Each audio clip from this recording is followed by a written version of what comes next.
Welcome to the Nordic Mythology Podcast. I'm Daniel Farrand, owner of the company Horns of Odin. And as always, before we get into the show, I do have to plug our Patreon. Like I say, every time, it's how we keep the lights on. It's how we keep the podcast going. It's our only real revenue, I guess. So without it, we would be pretty screwed. So if you do enjoy the show, please take a second to go over Patreon/Nordic Mythology Podcast. And we have a ton of bonus material on there. At this point, we've amassed months and months, if not years, of extra material that you can check out the whole back catalogs of. It includes the story times we do with Jonas Lorentzen, all the Q&As that we do with every guest after the show. So if there's a show you like, you get an extra little bit after where the patrons ask a bunch of questions that me or Margrethe have missed. You get the new story time with Claire Moulet. Yeah, there's tons of stuff, and it starts from £3 a month. So that's literally like buying me or Margrethe a coffee each month. And well, even less. Coffee's so expensive now, so it's even cheaper than a coffee I'm going to go for. But yeah, if you can, it's Patreon/Nordic Mythology Podcast. And if you can, not everyone can support financially. Even just a 5-star rating, positive review on wherever you listen to podcasts, whether it's Apple or Spotify. That really helps us just kind of bump up and new people find the podcast. And yeah, I think that's about it. So let's get into today's show, because I'm really looking forward to this. This is a topic I've heard of, and we've mentioned it kind of in passing in different episodes, but I know nothing about it. So I'm going to hand you over to my lovely co-host and our in-house archaeologist, Margrethe Avgar. Hi, guys. So we are joined today by the lovely Sasja van der Vaart Verschoof, or also known as the Overdressed Archaeologist, who has just written a book about, or maybe not just, but it's fairly new, isn't it? A book about Doggerland. The Dutch book that we made to go with the exhibit on the topic is from 2021, and the English translation is from 2022. So it's Okay, well, my bad then. relatively recent. Relatively recent. We lost a couple of years there anyway, didn't we? So Yeah. it's pretty recent in like that kind of. It all evens out in the end. Yeah. But so, Sasja, do you want to tell us a bit about like yourself? What do you do? What are your special interests? Sure. So I am an archaeologist by training. I have a PhD in Iron Age archaeology, and I work a lot at the Dutch National Museum of Antiquities, where a couple of years ago we made a big exhibit on Doggerland, which was the first of its kind, which did really well despite it being COVID. And since then, I've been doing a lot on the topic of Doggerland, in addition to all my other research projects, which tend to be more in the Middle Ages sphere. So I do a lot of Bronze Age stuff, a lot of Iron Age stuff. In particular, my personal specialty is really rich graves from the early Iron Age, which have swords and chariots and lots of horse tack in them. So Doggerland's a little bit of a deviation for me, but a topic I absolutely love talking about. Mm-hmm. So, do you want to give us like the rundown of just like Doggerland? What is? What is Doggerland? Okay, so Doggerland is a name we have given, or archaeology has given, to the prehistoric landscape that is currently submerged below the North Sea. So if you look at the last couple of million years, due to natural climate changes, what is now the North Sea would it would go dry, it would flood again, there would be ice ages and all these things. And for the past almost 1 million years, when it was dry, humans would come. So the earliest evidence we have of hominid activity in northwestern Europe is from Doggerland, which is 950,000 years ago. It's a while ago. Mm-hmm. It's a little bit of a while ago. Yeah, it really is. And then so we had these are actually a type of really early human that we don't have the bones of. We only have the traces they left, the tools they left. And then we get a couple 100,000 years after that, the Neanderthals make their way to Doggerland. And then eventually modern humans like us make it to Doggerland. And the amazing thing is, because it's submerged under the North Sea, the preservation of the archaeological remains are unbelievably fantastic, especially all the organic material that you normally don't find on land, like the bones, the antler tools. All of that survives really well in the subsoil of the North, what is now the North Sea. And because we, especially in the Dutch side of Doggerland, we make our beaches or reinforce our beaches with sand that is sucked up from the North Sea. There's a lot of places on the Dutch coast and some on the English coast as well, where you can find the tools or even the bones of these people washed up on shore. That's crazy. Yeah, it's really Yeah, crazy. wow. So it's just honestly one of the most exceptional prehistoric sites in the world. And It's yeah. it is fascinating because for me, I'd never really heard of it either. It wasn't until one of our guests mentioned it, or maybe or even somebody in like the chat mentioned Doggerland. I was like, well, could we do a show on that? And before that, Doggerland to me was just a car park in the middle of nowhere on an evening. Because as a Brit, that's kind of what we associate with that word. And I don't know, I don't know if that's the same for, do you guys have the same word for it? Or is it just our word that, I feel like it's a British activity. I think that's a British activity. So It is, right? Yeah, the word I'm aware of what it means, but the word Doggerland comes from the Dogger Bank, which is one of the raised banks in the North Sea. I mean, the North Sea in general is not very deep, and then there's a couple of places that are even shallower, one of them being the Dogger Bank, which is where traditionally Dutch fishermen in particularly would go to fish a specific type of fish. I think it was herring off the top of my head. Okay. But the Dutch fishing boats that they took out over there are called doggers. So that's where the name originally comes from. Okay. And in terms of awareness of Doggerland, it's a relatively recent thing if you look at the whole development of it, because so things have been being brought up from the bottom of the North Sea by fishermen, and particularly like mammoth bones, for a long time. So people have been aware that something was going on under the North Sea. But it wasn't until like 1931 off the top of my head, or is it 1913, that someone first started postulating, well, maybe there's a drowned landscape under there that all these fossils come from. But it wasn't until 1931 that the first clear tool made by humans was found from the North Sea. It was brought up by a fishing boat called the Kalinda. And that sort of led to this revolution in archaeological thinking, that actually there was what is now the North Sea used to be land and people lived there. And then you have about 50, 60 years where archaeologists are sort of like of the opinion, well, that's really cool, but we only find things from Doggerland completely out of context. We can't go down and excavate it. So it's cool, but not really something we can learn much from about. And it's only like the last 20, 30 years that people have started realizing, no, wait, actually, even out of context, we can learn a huge amount from the material that is still being brought up. Mm-hmm. That's awesome. Like, do you have any examples off the top of your head? Like, yeah, so everything we find from Doggerland, generally speaking, falls into two groups. One is tools made by Neanderthals, which are not our direct predecessor, but some early type of human that we are related to. So for Neanderthal tools, we find a lot of flint tools, so flint hand axes in particular, which is like the Neanderthal Swiss Army knife. You could do absolutely everything with it.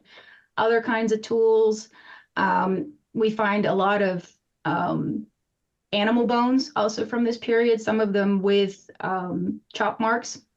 Mm-hmm. One of the most famous Neanderthal tools we have is actually a tiny piece of flint that has what looks like almost black sticky gum stuck on it, and it's birch pitch, which is quite a complicated material to make, especially if you're living in an open tundra area with very little birch and firewood that you need in order to make this material.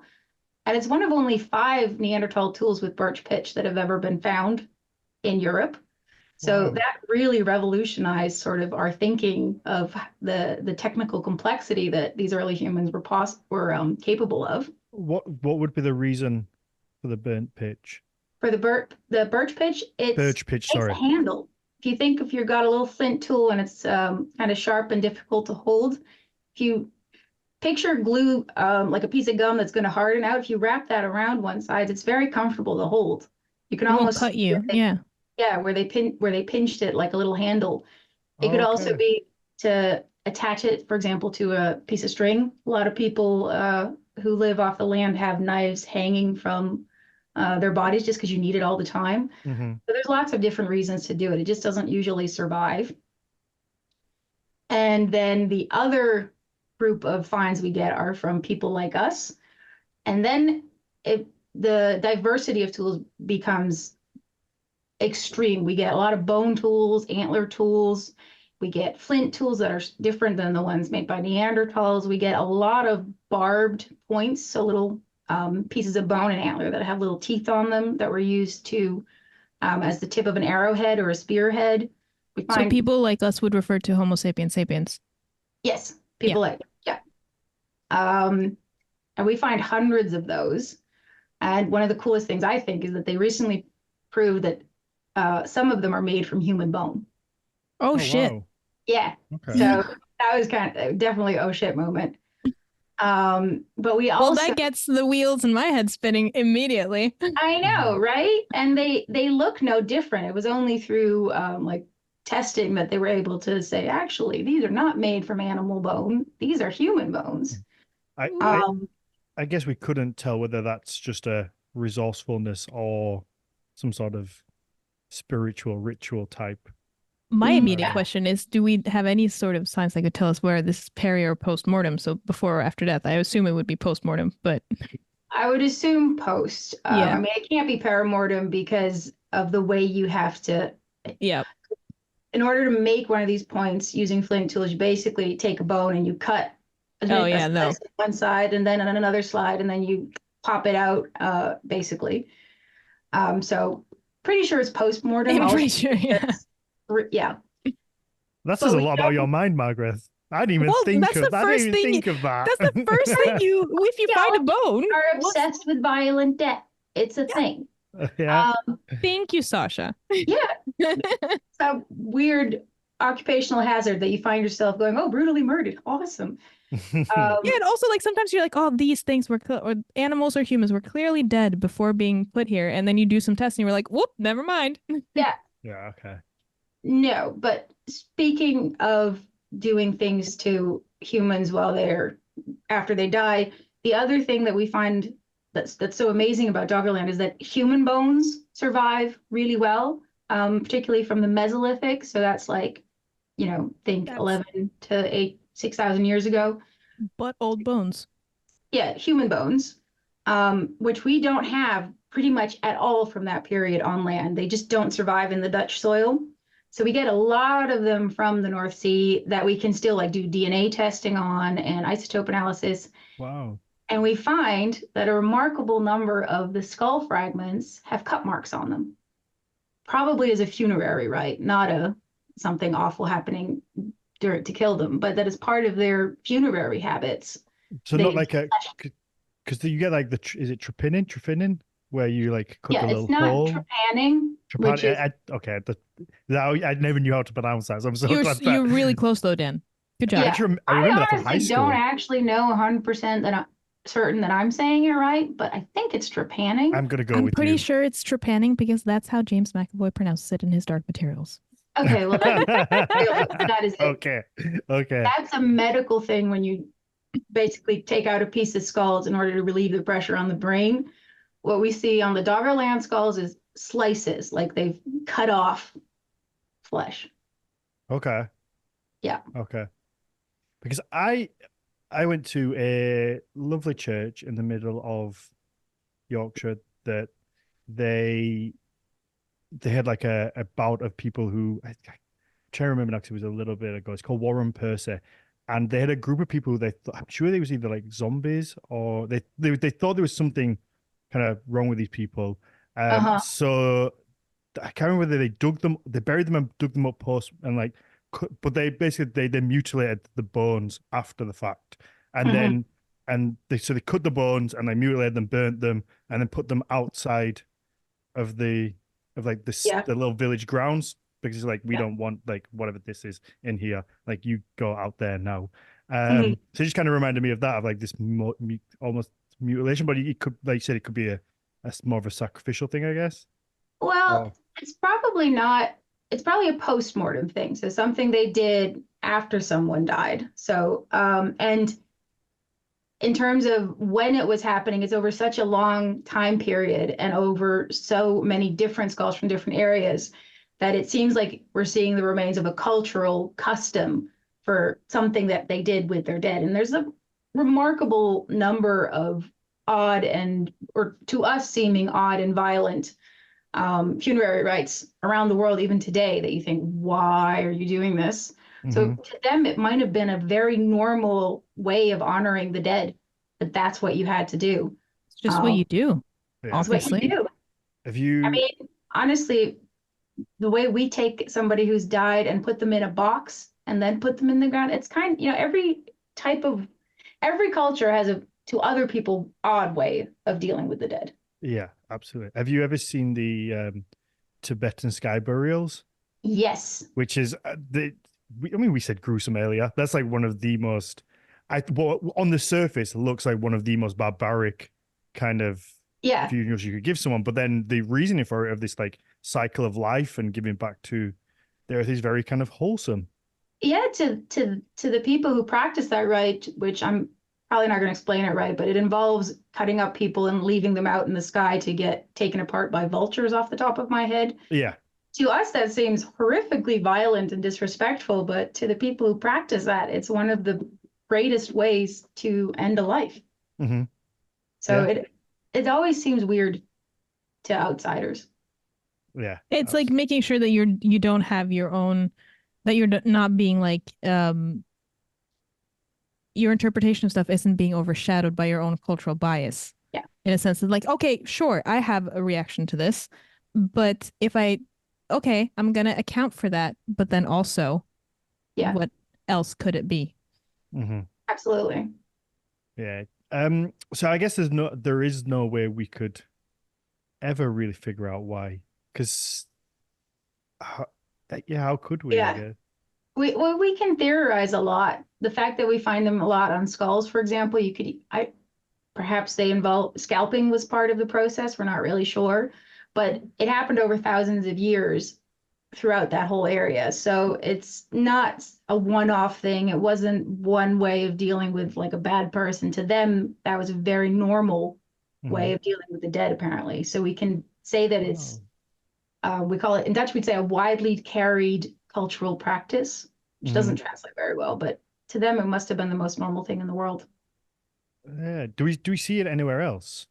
Like that same thing, or that you know of? There's lots of different places where what we would consider mutilation of human remains is part of widespread cultural customs. And a lot of them are very intended, very respectfully. Like there's a lot of places in the Middle East where in prehistory, they would take the skulls of the dead and put it onto the floor of the house to keep the ancestors with you. I mean, just something as seemingly obvious or like normal to us now would be mummification in Egypt. Yeah. That's also a mutilation of the dead body. Yep. I was more meaning that exact practice of like the scratches or cuts in the skull, whether we saw that anywhere that we could maybe go, oh, well, this is kind of, or if you found it in the Netherlands or in the UK, if there was this kind of. It's, to my understanding, it's a pretty Doggerland focused, right? Okay. But we literally have a handful of bones from this period on dry land in the Netherlands, so can't really compare it. And I think the same is true for England. There's not as much human remains surviving, just because they don't survive very well from that period, but they really do under the North Sea. So it's something that's still being studied. Also, their DNA and their isotopic signature, like where do they come from? What did they eat? So there's still a lot to be done, but exactly why they did it, we'll probably never really know. I mean, I feel like there's such a plethora of like avenues that you could start hypothesizing without necessarily having any hardcore evidence to say one or the other. But it's just could definitely be something that's completely intangible for us today to even kind of be able to ascertain, because we're just so far removed from it, and we don't, like you said, we don't have the exact kind of context of exactly how this happened or what kind of burial we're talking. But I mean, this is something that I just thought of, especially if this is a particularly like Doggerland thing. This is very functional though, so I'm not even sure about this myself. But something as easy as if regardless of the type of burial, if a body has then these types of markings on them, people who comes after knows that this is a person who was intentionally buried. It wasn't just a person who died somewhere randomly and was never found. I mean, again, that's a very functionalistic, strategic way of looking at it, but yeah. Another functionalistic idea could be that they defleshed bodies on purpose so that they could keep the bones with them for a certain period of time, especially if we find that they're using human bones to make tools. Yep. And I have to say, in that instance, the research is relatively recent. So only like a dozen points have been analyzed with this technique where you can identify the species of the original bone or antler provider. And 2 out of the dozen they tested were human. And whether that's just a fluke of the data that they happened to find the 2 human bones among all the hundreds of points that we have, or if that's representative, is something that they're still now doing more testing for. Yeah, sure. So it could just be that 2 out of the 600 that or thousands that we have were human, and we just happened to test those. But it could all be to us, very functional. Because that's what I was wondering, whether did humans and Neanderthals live at the same time? I don't know anything about this time period, so they overlapped for a while. Not in Doggerland, as far as we can determine. Okay, so because that's what I was wondering, whether it was you wouldn't, let's say, make a tool out of the bones of your own species. It would be more of a like the other ones over there. Like no, it was that. It was modern humans, Homo sapiens sapiens, making tools or making barbed points out of the same species, who were roughly the same period. So it's not a matter of Neanderthals were using human bones or vice versa. That's what I wondered. Yeah. Was there a lot of animals around? Because I'm trying to think of. Oh yeah.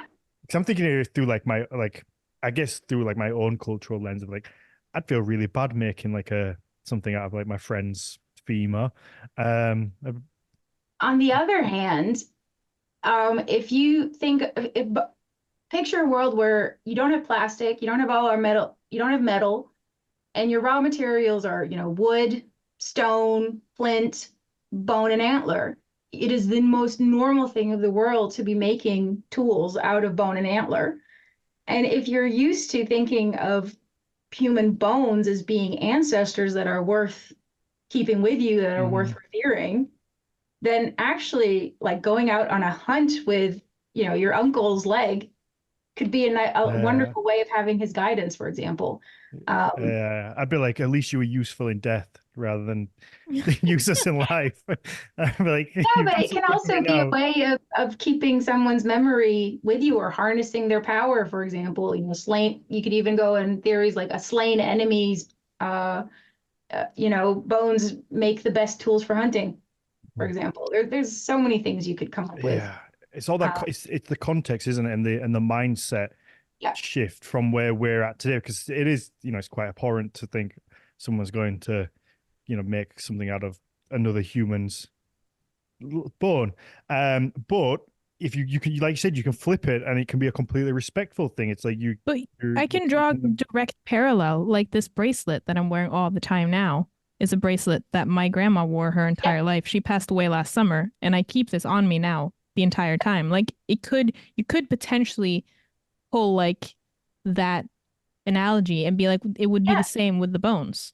And actually, at least in the Netherlands, this is a big thing, that if you are burying someone, you are given a brochure on jewelry that can be made from their cremated remains. Yep. Like my sister-in-law has a bracelet that has the cremated remains of her grandmother, which is not my thing, but for her, it's wonderful and special to have her with her in that way.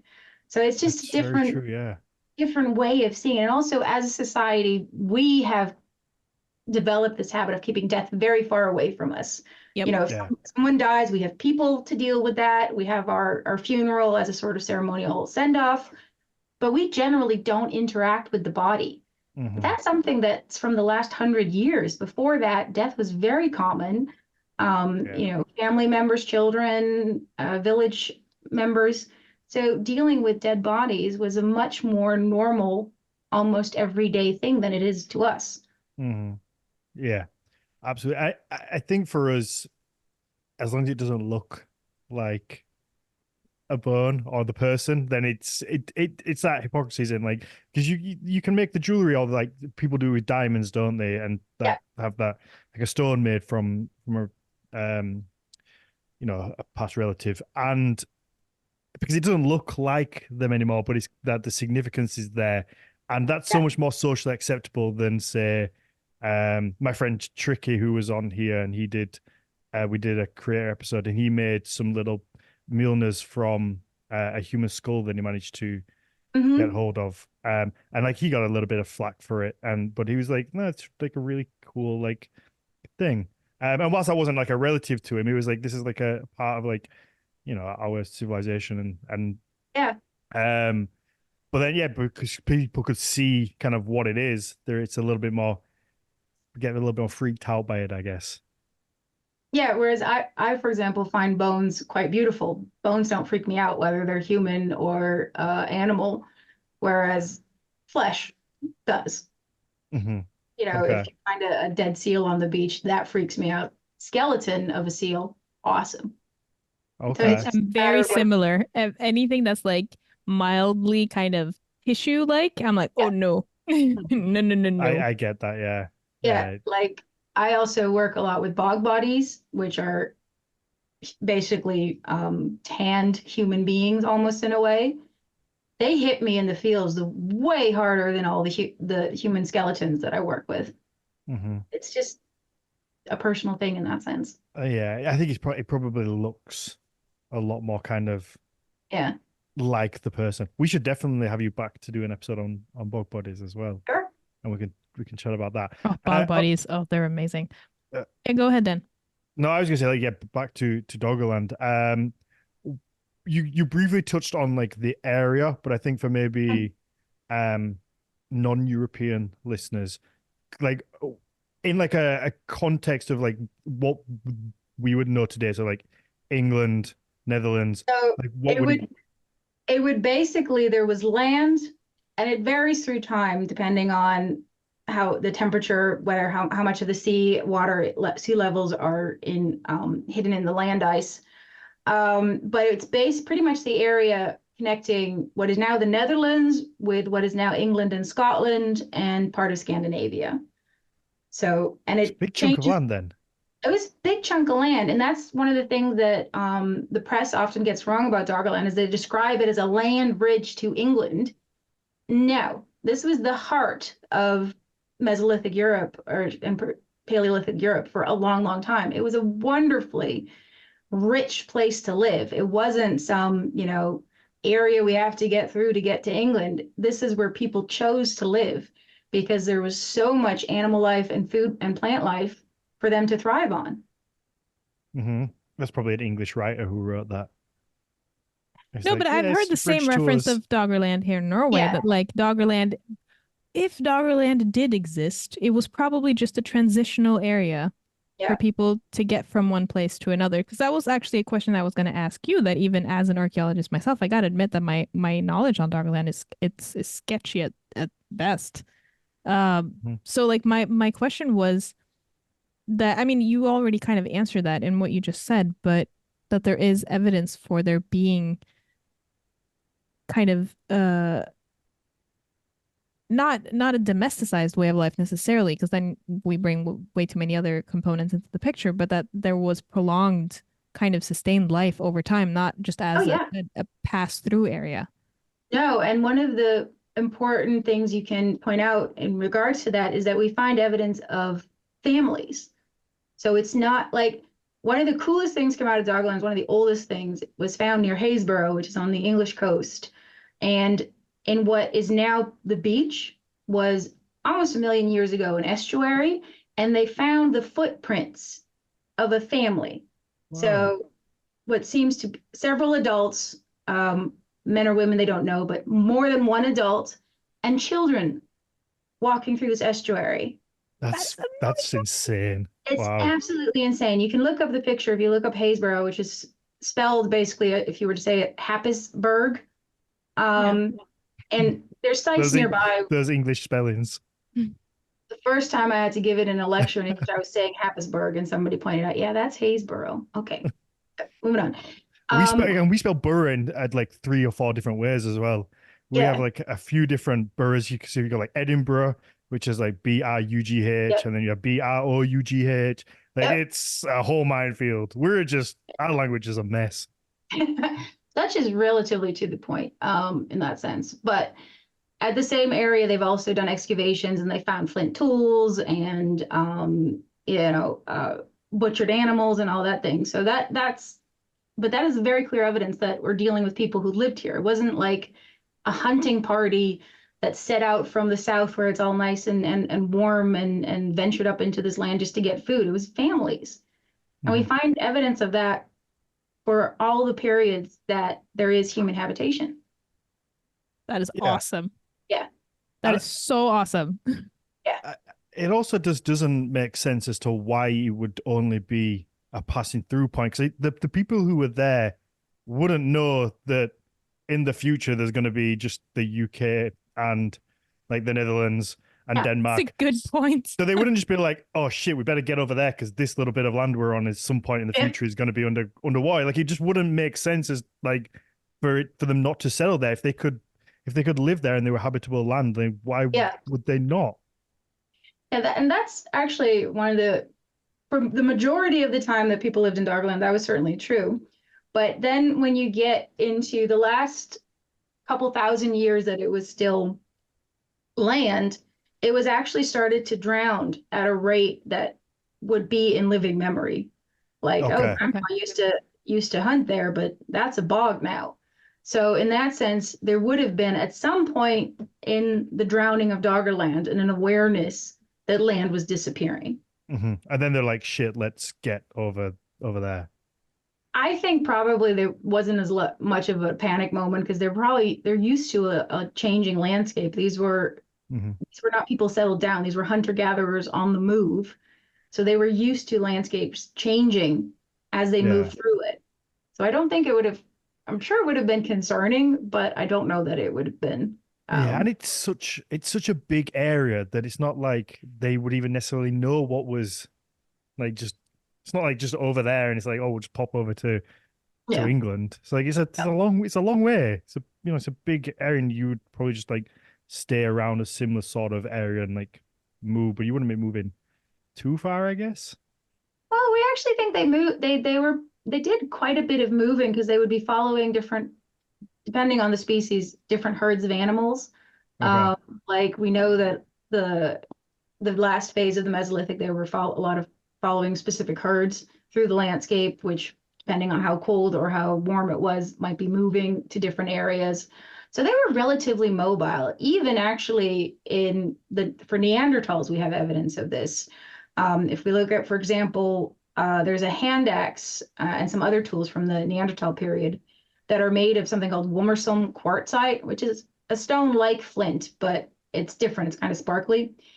And we know that has to come from a specific source in Belgium. There's no other place to get that specific type of stone, and it doesn't erode into rivers, which means that hand axe moved at least over 100 kilometers. Oh, wow.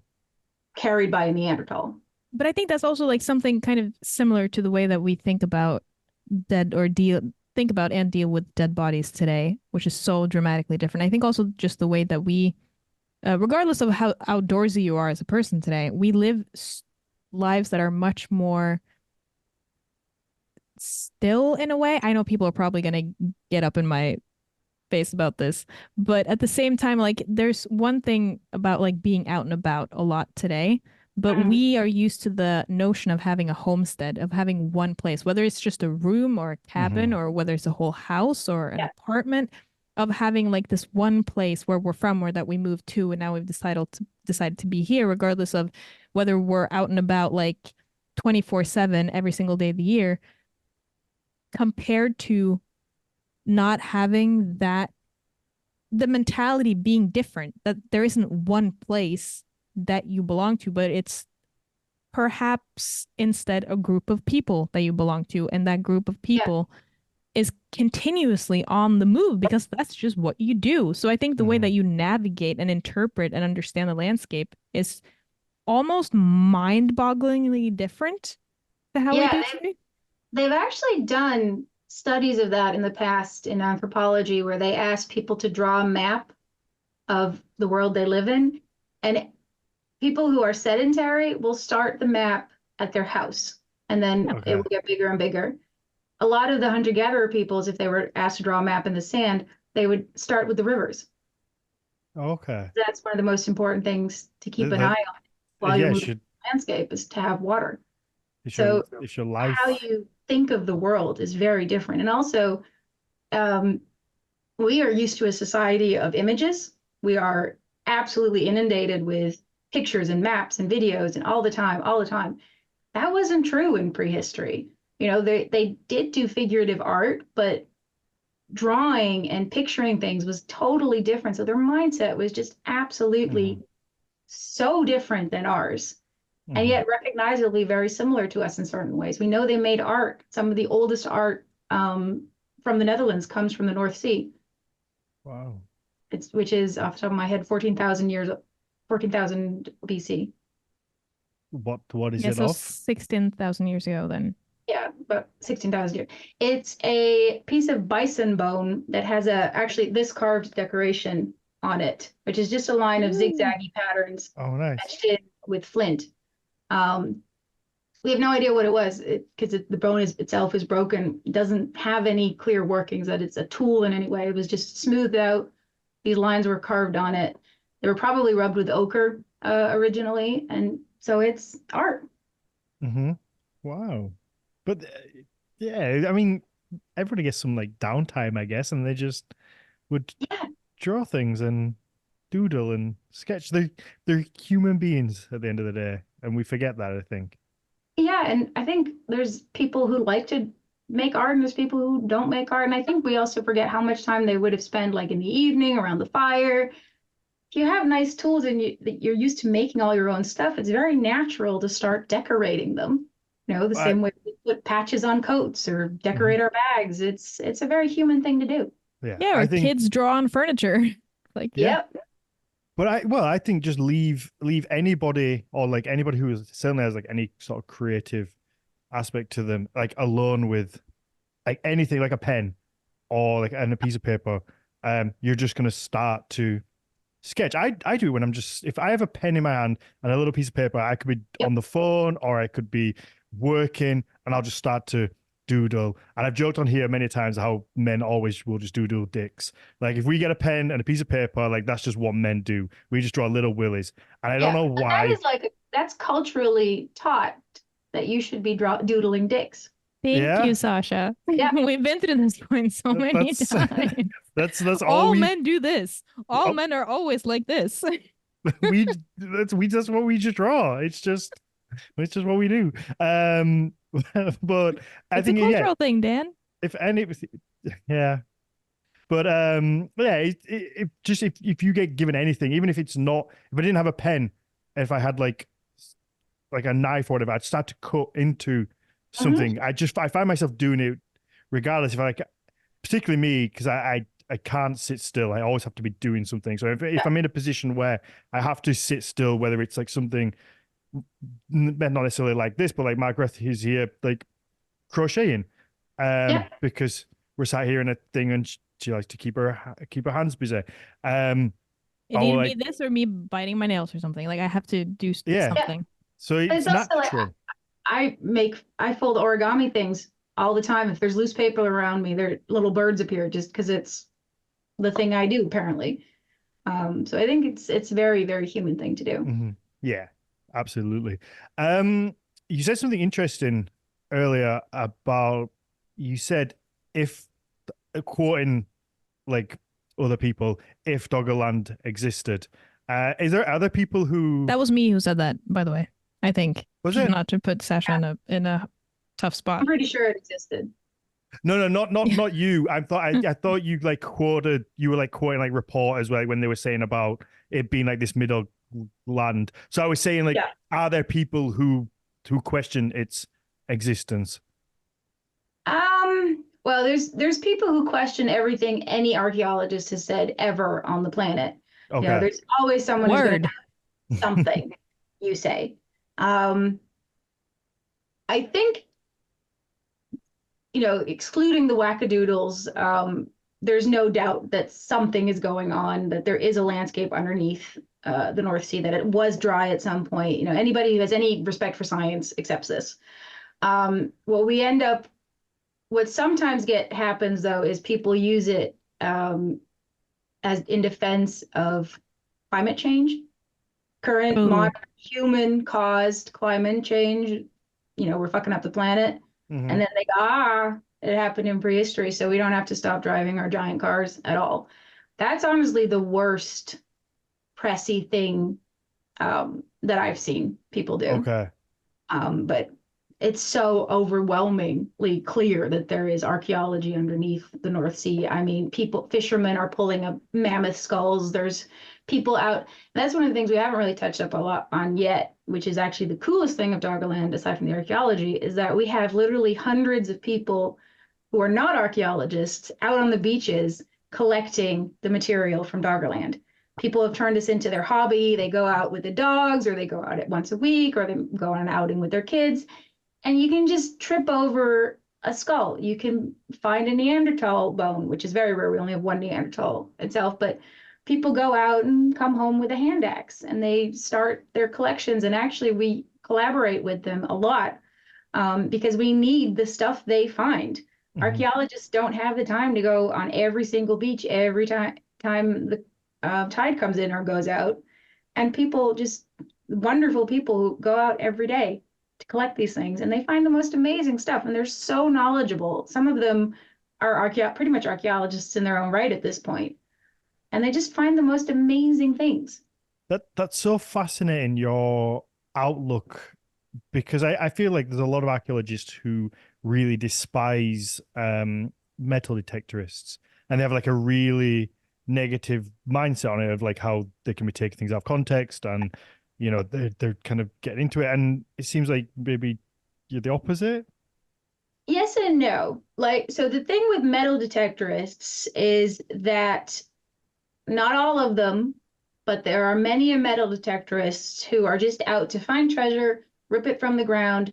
And to an archaeologist, when you take something out of context without recording the context, you lose information, which means the object that you've just ripped out of the ground loses value. Okay. The most important difference is that the things that are on the Dutch beach are already out of context. Okay. They end up on the beach because there's giant ships going out in the North Sea sucking up sand and literally spewing it out over the Dutch beaches. So it's already out of context. The worst thing you can do is not pick it up and let it roll back out to sea to get, busted or broken or whatever.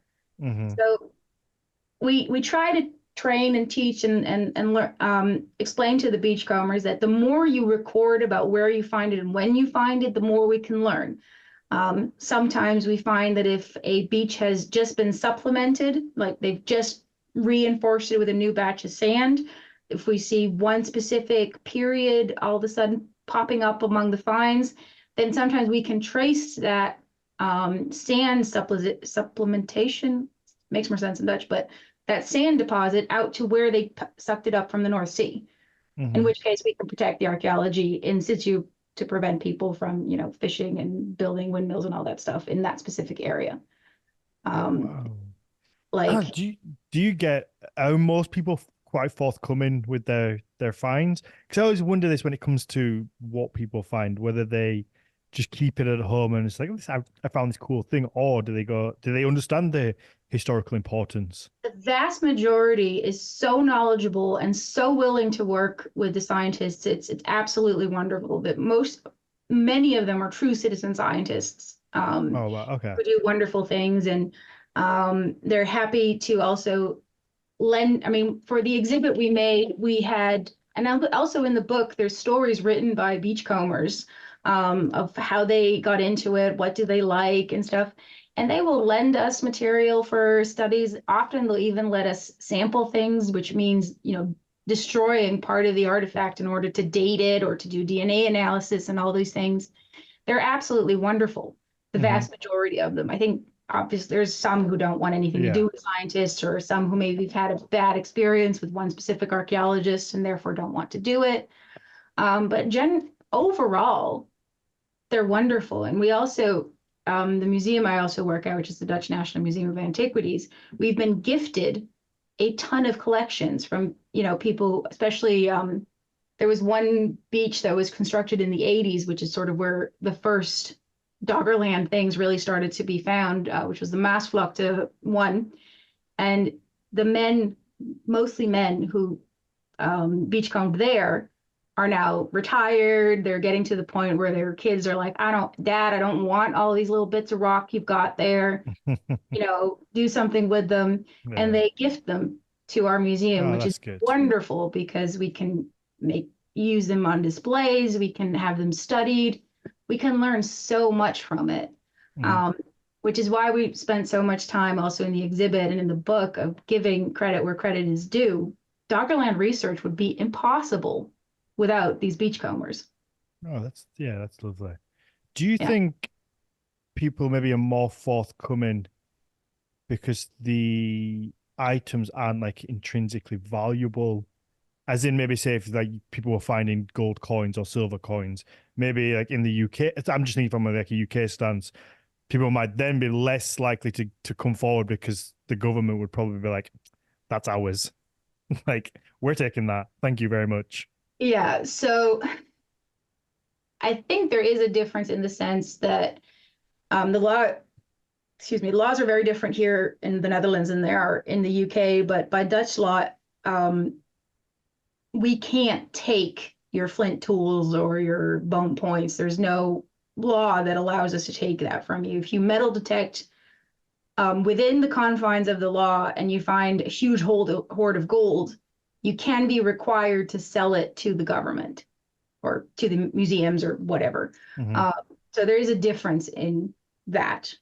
But I think there's also a difference in that nobody is complaining about the beachcombers. When I have a metal detectorist come to me and say, I found this thing, can you identify it for me?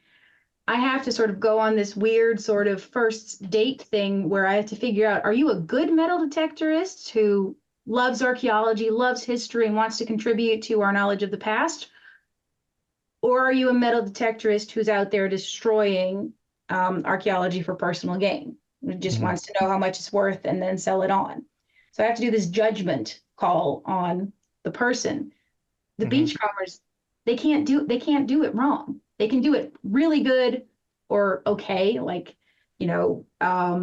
if we want to do DNA analysis on human remains, then we need them to not, touch it and or reinforce it with different kinds of plastics, preservatives, and all these things. So there's a fantastic way to be a beachcomber and there's an acceptable way, but they really can't do it wrong. Okay. So we're always excited to work with them. Oh, that's such a lovely way of like citizen science in practice. Yeah, it's unbelievable. And they all want to work with us. There's always been, a couple of people who had bad experiences or who, but generally speaking, we find the collaboration is wonderful. Like we organize annual beachcomb days where we invite people who've never beachcombed to come to the specific beaches where you can find a lot of things. We put both people from the museum and professional archaeologists, but also beachcombers who do this a lot that we've worked with. We give them all little high-vis vests and put them out on the beaches, and people just go for a walk with the dog, and they're like, so what is this Doggerland thing? Can you teach me how to find a fossil? And they do. And we get hundreds of people every time. That is the sweetest thing. It is. It makes my heart burst. I know. Yeah, it's so fun. We get kids who are like, I found a mammoth tooth, and they have. Oh, that's so, yeah. I just try to imagine like 10-year-old me being part of a day like that. My brain would have exploded. Oh, especially if Yeah. you found something. Like Mm-hmm. if I Especially if you found, find, I mean, yeah, I'm a professional archaeologist. I can tell you what you found. I'm terrible at the actual beach combing. I will walk past things and like the beachcomber who's not a professional archaeologist be like behind me picking up tools and all.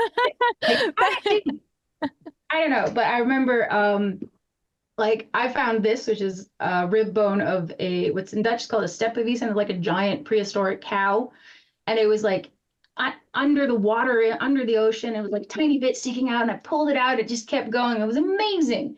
And oh, this yeah. little 10-year-old boy was like, "Do you know what that is?" He was like on the beach looking for stuff himself and started explaining to me what Doggerland was and how cool it was, and that if I wanted, I could take it to the museum and they tell me what it was. And it was just the sweetest interaction. Oh, Little Hmm. 10-year-old kid who's that would beg his mom to take him to the beach every weekend so he could find fossils. so You know, and cute. it's an unworked cow bone. It's not a spectacularly important find, but it was just such a cool experience, this treasure hunter feel of like, it It's just kept really going. old and cool. Like that is, it's just, yeah, I would love to own something like that. I guess I'm trying to think of like, because we have like the Jurassic Coast, which I think a lot of people do Yeah. similar sort of things. But do we have anything like similar in terms of like Doggerland on our side, over on like the UK side, where people will go Yeah. on So beaches and find things and Well, you have especially mudlarking. there's mudlarking, of course. But if you want to like get Doggerland stuff, you actually find you do find prehistoric bones and tools up like the Thames. It can okay. happen. But the main area we get Doggerland finds from is the Norfolk coast. Oh, okay. Yeah. So that's also roughly where Haysboro is. Mhm. We get a lot of hand axes and that kind of stuff. Um, and then there's also one on the more south coast. You can like the Dovery area. You can find Mhm. stuff as well. There's one site that I can't come up with the name now, but it's one of my favorite stories because it was found thanks to a lobster. It Oh, was a Mesolithic boat building site. Like somebody was diving and saw a lobster making its little house, and it was spewing out flint tools while he was digging his hole. And oh, that led to archaeological investigation because it was close enough to the coast that they could go down, and they found an intact site with like a little boat building platform and a dock, and it was oh, That's wow. amazing. Yeah, because I was gonna ask about that. Has there been, I mean, I guess that would depend on resources and everything, but have there been kind of subsurface excavations? Hmm. so yes, Boulder Cliff, that's the name of the lobster site. So that was actually excavated. That was relatively close to the coast. Um, on the Dutch side of things, we have what we call the Yangtze Harbor, which is one of the harbors into Rotterdam, which is a major port. And one of the entry canals had to be deepened so that they could have bigger ships come in. And that they did conduct an archaeological investigation there because there was evidence of Mesolithic habitation.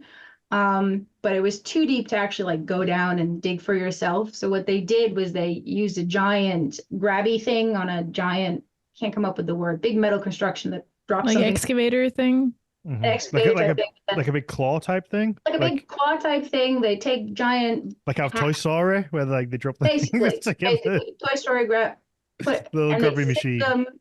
They put them into big bags. They're literally called big bags. They're these construction things. They'd record where it came from, and then everything was sieved and analyzed. And they found lots of evidence of that was a Mesolithic habitational site. That is Wow. so cool. So Yeah. habitational site meaning then that people live there. People lived there. There was Yeah. evidence of, burning charcoal from burnt fires. There was flint tools from being made. Different types of seeds and nuts that they were eating, Oh, it's chopped so up bone fascinating. stuff. Yeah.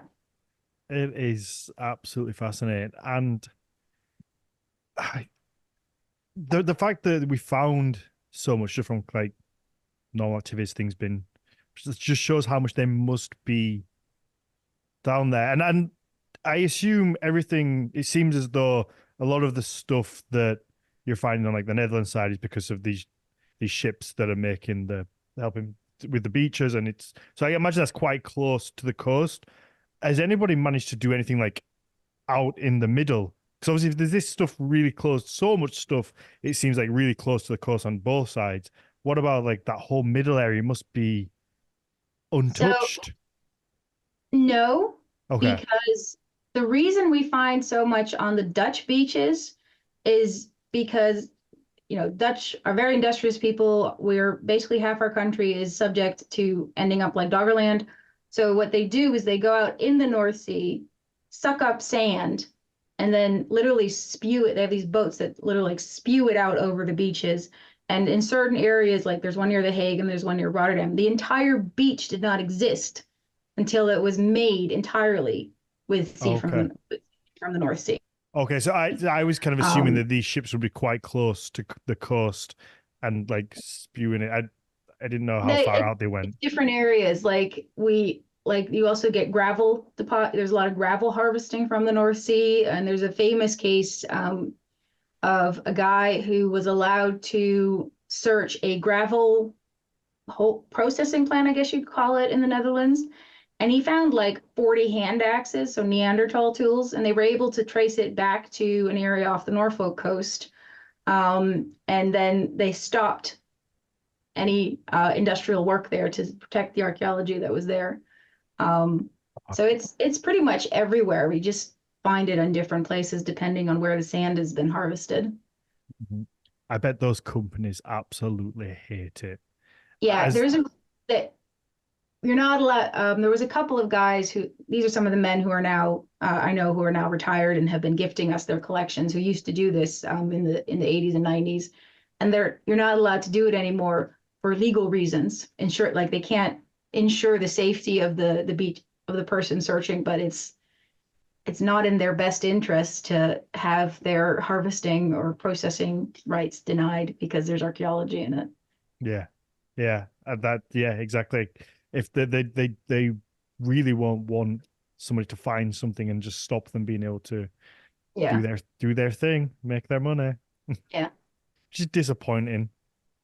But equally, I guess we wouldn't have found so much if they weren't doing their thing. So I guess it's kind Exactly. of like a It's a It's a double-edged very sword. double-edged yeah. sword. Yeah, like if they hadn't had to deepen the harbor off Rotterdam, we wouldn't know about this site. Hmm. If we didn't need to reinforce our beaches so our country doesn't wash away, we wouldn't have all these fantastic finds. Yep. If people weren't out fishing in the North Sea, we wouldn't have all these mammoth tusks being dragged up. Yep. It's so there is a lot of development in that sense that archaeology is taken into consideration when they're like planning new wind parks of windmills and all these things. So there's an awareness growing, and also international policies in place to protect it as much as possible, Hmm. basically. Wonderful. Yeah, I'd like that. Um, is there anything else you feel we need to know that maybe we've missed or anything that stands out about Doggerland? I think we've covered pretty much. It's this. You were I had a talking about. question. Yeah. Oh, go. I guess from what you said earlier, it seemed like it happened in different stages, but do we have any sort of info on approximately when all of Doggerland would have been submerged fully? Yes, that would be 6,000 BC, Okay. pretty much. Um, so if you look at our book, we had a series of maps made that show what Doggerland looked like throughout time, going back a million years. And you can see how it goes from being, dry in an ice age to fully submerged in a warmer period. And then once you get, and those are quite drastic differences. They happen over long, long periods of time, depending on the land ice coming down, et cetera. And then when you get to the Holocene, which is the warm period that we're in now, you see that this sort of gradual flooding starts taking place.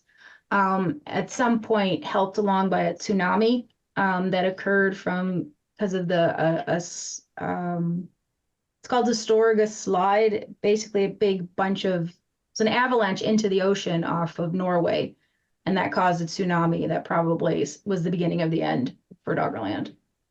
Oh, did you think it would be mainly inhab uninhabitable in uninhabited inhabited? Uninhabited? Uninhabited? Uninhabited? I was getting there, but I was You putting the got two there. words separately. Yeah, I just should have put them together and uninhabited. No, I'm pretty sure there were people living there. It was a wonderfully rich place to live.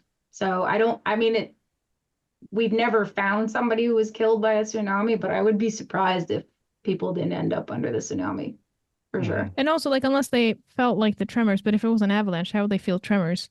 How would they know that a It tsunami was wasn't coming? avalanche like snow. It was like Like a rock slide? a rock slide, but a big one. It's not the right word. Yeah. I can't come up with it, Yeah. Big ass, humongous rock slide. but basically, yeah. And Wow. one of the things I find fascinating, because we're all talking way in the past, like the most recent things from Doggerland, in terms of people living there when it was dry land is 6,000 BC. But we have some evidence that there was a living memory of this land, like around what is now the Dogger Bank, which would have been one of the last islands to drown. If you go there, you can still see the Dogger Bank through the ocean. It's only like 20 meters under the surface. And from that area, we have a bunch of Neolithic flint axes, which are a couple thousand years later than when it was already submerged, which appear to have been deposited there at different moments in time. So it's almost, and this is where we're going. We're going a little into the fantasy interpretation, but it is based in science. People were leaving offerings at this place that they had living memory of it being flooded. And we know from Aboriginal Australians that oral societies can have living memories of things up to tens of thousands of years ago. Like there's a certain area in Australia where which was submerged, over 10,000 years ago, and they still have memories in their oral traditions of this area once being land that is now ocean. So I like to think that for a long time, memory of this area continued. Yeah, it makes sense because you would have had this land that was seemingly very habitable and had a lot of arable land. I think that's the right word. So if that just disappeared one day, let's say it was getting a little bit worse, but then like had a tsunami, they've kind of finished it off. That's like a big thing. That's like a big change in the landscape. So it makes sense that would be then, I was going to say written stories, but kind of like in an oral sense, like it would be put into these stories, recorded in their legends and put in, that's fascinating. But unless there's anything else that we can wrap this up and let the patrons ask you some questions. Yeah, I think the last thing I could still say is that so the exhibit, we had a smaller version of it, has been traveling around the Netherlands since we closed in Leiden. And it is currently on display at Ecomare on Texel, which is one of the islands up to the north of the Netherlands. So if you're desperate to see some Doggerland finds, make your way up to Texel and you can go check it out. It should be there, I think, until the end of the summer still. Yeah, it's great. And I guess for Rocco's just said to wake up.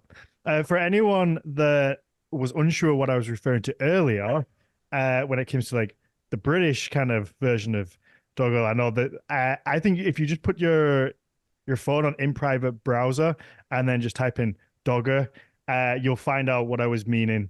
Just for anybody who doesn't know, and he went like over your head and you have to listen to the whole episode to kind of figure out what I was referring to. Fun story. Nobody at the museum knew that sense of the meaning, and I had to explain it to everybody. Oh, did you? Yeah. Oh, fun times. That's a great day at work. Yeah. Yeah, that's because I just assume everyone it's just kind of something that everybody knows. It's a great input from the chat here. Demary just going, I think I'm happy with that flying right over my head. No, you just put it on in private browser so they can't, and then you just have a look, and just everybody, we'll leave it there. We'll let people go and do their own research after the show. Citizen science. Yeah, absolutely. But yeah, let's wrap up the main show, and then we'll let the patrons ask you a few questions. I'm sure they'll have a bunch. And then it's been a lot of fun. Like I say, I love topics that I know absolutely nothing about, and I can kind of just learn all this new stuff. Thanks for having me. Yeah, and like I say, we will have to do one on bog bodies as well, because that's another thing that we haven't really covered in any kind of depth. We've just brushed on by, and like they've been mentioned and referred to it now and then, but not kind of really gone into. Where can people find you if you have like a public persona, I guess? Yeah, so you can find me on Facebook, Instagram, and Twitter as the Overdressed Archaeologist. And if you want updates on Doggerland, we also have an Instagram and a Facebook page called Project Doggerland, which currently is not as active as it sometimes is because we're between projects on that front. But that does have a lot of background information also on Doggerland and also where you can find our book. If you want to read it, we have both an English and a Dutch version. So yeah. Perfect. Margrethe, where can people find you? Instagram as usual, archaeomags, archaeo with a K. Wonderful. And if you want to follow me, it's Daniel_Farrand1 or at Horns of Odin. And then it's just the podcast. It's just Nordic Mythology podcast on pretty much everything. And then if you'd like to see our pretty faces, it's on the YouTube channel. And like I say, there are sometimes visual aids, like holding up the lovely bone, the lovely giant. Did you say it was a giant cow? Yeah, in Dutch we call it a steppenwiesent, and I'm not honestly. It's like an aurochs, but like giant cow, like a bison. Nice. Yeah. Perfect. Yeah, that's it. Thank you very much.